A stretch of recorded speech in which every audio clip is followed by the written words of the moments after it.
In this talk, we want to talk about the biomechanics of flatfoot. And so, first, we want to really define what a flatfoot is. And essentially, we can see these three different foot postures where normally you have some amount of angulation or calcaneal pitch, where the calcaneus is pitched backward and the first metatarsal is pitched downward into plantar flexion. And so we can see the navicular height here, this being the navicular bone, is some distance from the floor. So we compare this as our flat foot position here. We can see the navicular now is dropped down to the floor, which means the first metatarsal is dorsiflexed and the calcaneus is plantar flexed. And that gives you this kind of flat foot position now. Essentially, this is an acquired flat foot. So in the acquired flat foot model, we see this plantar flexion of the talus, so the talar head's pointed downward, not in line with the first metatarsal head, and that's more typical of an acquired flat foot where the navicular is dropped, the calcaneus is flat, and the talar head's plantar flexed. This is essentially an acquired flat foot deformity, not a genetic flat foot deformity. So if we can look at a detail of the anatomy, we can see the posterior tib coming around the medium malleolus in this picture.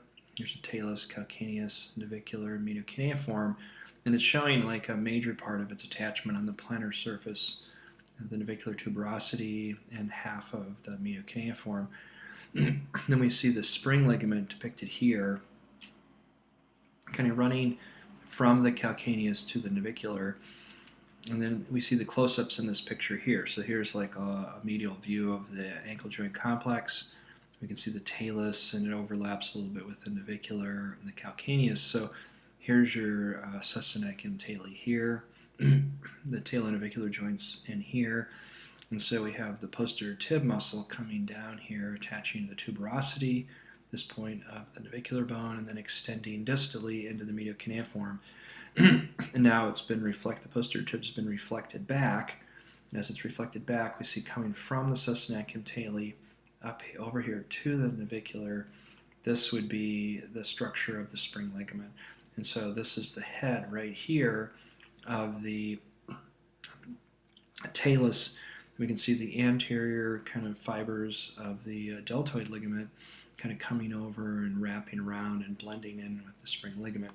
So, so there's this significant interconnection between the spring ligament and some of the deltoid ligament.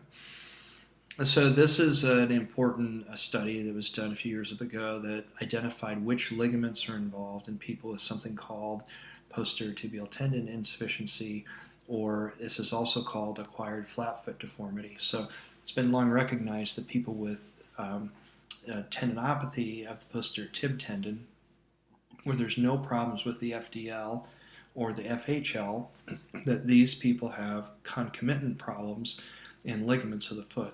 And what wasn't recognized prior to the study is which ligaments were involved.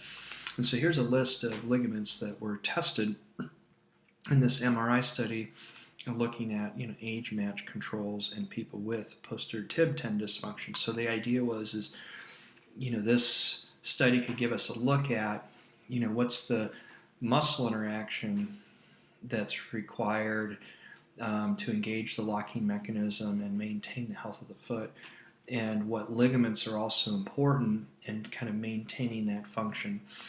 And so what we see here is the plantar calcaneonavicular and interosseous, which is a talonavicular ligament, the interosseous talocalcaneal ligament, which is a subtalar ligament, are the most frequently involved in almost all cases, 90% for the spring ligament, 75% for the interosseous talocalcaneal, for people with acquired flat foot deformity or posterior tib tendon insufficiency. So what it means is that, yes, the posterior tib tendon has to invert to engage the locking mechanism, but it also means that those ligaments protect, or that muscle protects the ligaments that help control that locking mechanism, in particular the plantar calcaneonavicular that acts at this mid-tarsal joint. So its functional significance applies to the oblique axis of the mid-tarsal joint, and then the interosseous talocalcaneal ligament, which crosses the subtalar joint. Now, less involved were the deltoid ligament in 32% of the cases, and that may be because as the disease progresses, it was only involved in problems that also were occurring not just at the mid-tarsal joint and the subtalar joint, but also the talar curl joint, which is much less common. And then if we skip down here, we notice that the plantar fascia and the long and short plantar ligaments are just less involved in general. So essentially what this means is that, in terms of the role of the plantar fascia in supporting the arch, that it's independent from really the posterior tibial tendon function, and that really the posterior tibial tendon strength, the mid-tarsal joint, and the subtalar joint are all kind of interdependent, basically. And so if you want to engage the locking mechanism of the foot that involves inversion of the rear foot to make the foot rigid for push-off, you really need an intact posterior tibial tendon, a muscle structure, and the spring and the interosseous talocalcaneal ligaments. Now, in terms of severe flatfoot, when these ligaments are ruptured, you can see this is pes planus deformity. This is the same as saying flatfoot. And this is a severe flexible flatfoot, so it's the where the joints, the midfoot's unstable, but the joints aren't fixed yet in a contracture. We can see this is a CT scan of the rear foot in weight bearing. This is kind of the jig they used to load the foot. And so essentially the people had their feet out straight, they kind of applied some load and then took a CT scan while they were under load and then looked at the position of the foot. So you can see in this case there's severe valgus here, so the calcaneus would be angled here, and then the tibia is somewhere over here, and so you can tell that's a fairly severe valgus angle. Well, this is the fibula, this is the tibia, the medial malleolus.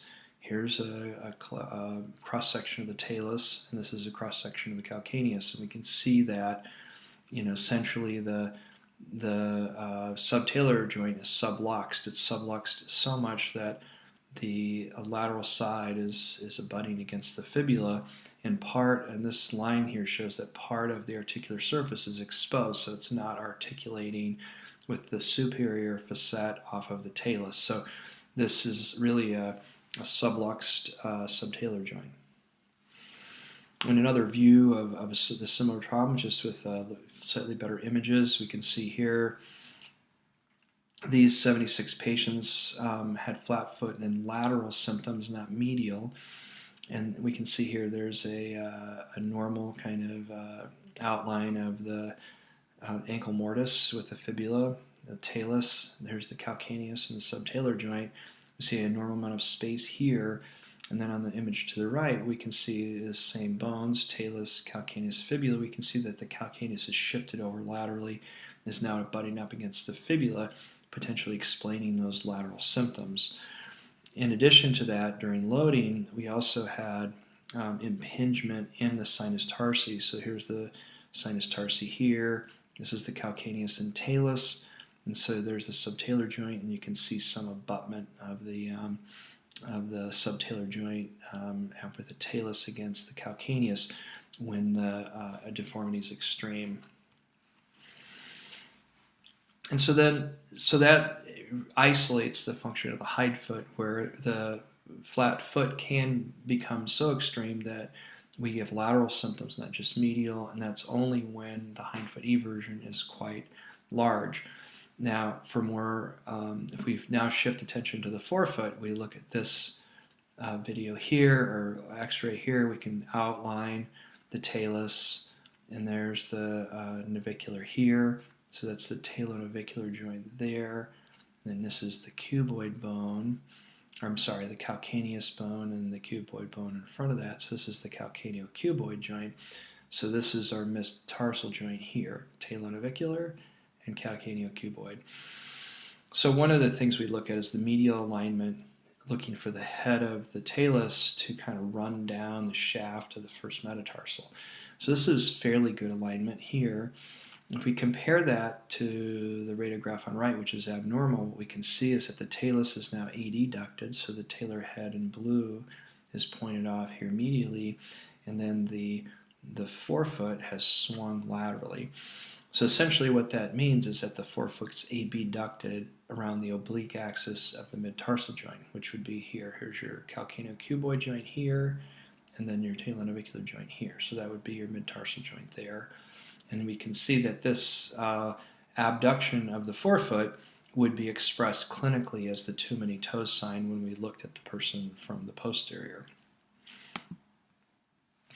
Then if we also look at how this deformity might cascade up to a more proximal joint like the talocrural joint, we can look at this radiograph where we can see that the eversion that's happening has caused this impingement on the lateral fibula, but now it's also causing some abnormal alignment at the ankle joint itself, where it's tilted too far laterally of the calcaneus relative to the tibia. So this hindfoot eversion causes MLA lowering, forefoot abduction, but also may have this effect on the ankle joint. Now, when it does have this effect, what we know is that the deltoid ligament is now compromised because it no longer holds the medial talus up against the ankle mortise.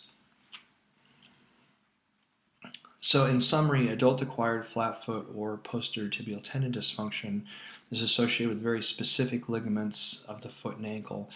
In particular, the talonavicular joint, we have the plantar calcaneonavicular ligament or spring ligament. At the subtalar joint, we have the interosseous talocalcaneal ligament, and then less frequently, but when the talocrural joint is involved, we have the deltoid ligament. The joint positions that are associated with this are talonavicular joint, we have abduction and dorsiflexion. That's around the mid-tarsal joint oblique axis, and then the subtalar joint, we have hindfoot eversion. And then extreme cases of flat foot, the talocrural joint, there's a lateral tilt or eversion in the frontal plane that is connected with deltoid ligament damage. And then also we have note that the muscle mechanisms that engage muscle actions that engage the locking mechanisms are also potentially not functioning correctly. So if we try to look at how this plays out in a person with flat foot as they try to perform a heel rise, we can kind of watch this video. And so we're looking at the medial side of the foot, and you can notice her foot is quite flat to start with. And if we watch, we can see here at her attempt to do the heel rise, she's already unstable and plantar flexing her midfoot. Now she's going to be able to perform the heel rise because she's also helping with her arm. She's holding onto a bar that's helping raise her up. But we can see here she's not really getting much contribution from the forefoot in terms of plantar flexion. Now she's going to lower down, and essentially she wouldn't be able to perform the heel rise without using upper extremity support. Okay, so this is another view of her right foot. And here she's raised, she can raise up on both, but we're going to ask her to lower on one. And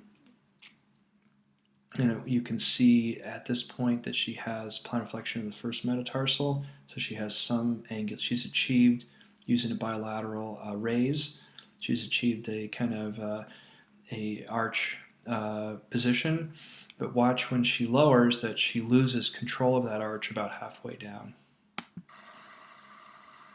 There. And then she lowers. And so that also arch lowering experience for her was painful.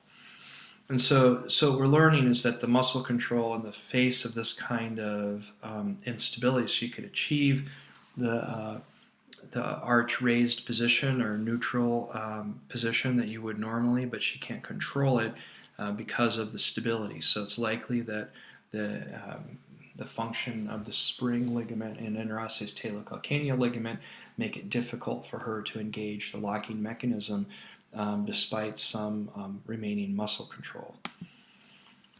So here's an example of a patient with extreme flat foot and with a fixed forefoot varus deformity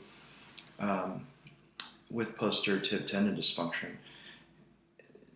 And the difference between this and the previous foot is the previous foot was flexible. In other words, the arch could be corrected. But if we look at this picture here, this person's been placed in, the hindfoot's been placed in subtalar neutral by palpating the sides of the talus relative to the ankle joint and aligning the rear foot. But if we look here now, we can see is that the foot's off the ground in a forefoot varus position or an inverted position around the longitudinal axis of the mid-tarsal joint. And this is a fixed deformity, otherwise the patient would be able to place their toe on the ground. If we kind of now watch this person during walking, we can see that if we kind of bring them back here where they're on the ground here first, we can see first there's a large amount of rear foot valgus or hindfoot eversion, and we can also see the too many toes sign here. And the person's going into dorsiflexion when they should be kind of pushing off here as they go to land on the opposite foot. And so essentially this is a really severe flatfoot problem. And there again, there's another step. And let's watch it in real time as we go through. Okay, so we can watch it in real time again, and we can see for each step that the person's not really pushing off with that ipsilateral leg. They're really pulling their foot off instead of pushing off with their ankle plantar flexors. And that's because of the midfoot instability. And so as an example, if we ask the person to push off just from a standing position, so they're going to perform a heel raise, this is the kind of motion we see, right? So if we freeze it here, the person, in order to get their heel off the ground, what they've done is bent their knee and really dorsiflex the midfoot. And the ankle really is not going into any plantar flexion at all. So they're raising their heel by virtue just of stretching the plantar flexor muscles as the knee bends into dorsiflexion. And we can kind of finish that. But that's their attempt at a push-off. So this person has severe flat foot with hindfoot valgus and forefoot varus. And the consequence of that is ineffective push-off during gait. So the gait compensation is a pull-off, and we can see that when we note that they're unable to perform a heel rise task. So in summary, the midfoot instability is a significant reason why people with flat foot have a difficult time completing a heel rise task or push-off activities, as for example during gait, and therefore have to switch to alternative functions. Now, what we do know and we're interested in is because of what we know about foot kinematics, we were interested in how peroneus longus or fibularis longus muscle can plantar flex the first ray in terms of training in these individuals. We're always attempting to restore the posterior tibialis muscle relative to raising the arch and adducting the forefoot and inverting the hindfoot. In terms of the FHL, FDL, we know they assist the PT muscle. However, they're less effective at raising the arch and have less physiologic cross-sectional areas. So we know that the main driver is the posterior tibialis muscle and then the fibularis longus muscles. And then we really don't understand the relative contribution of the intrinsic muscles of the foot, but we know that clinical examples of dancers and other athletes can have quite hypertrophied arch muscles, and we're interested in how these muscles can also facilitate arch raising or support of the medial longitudinal arch.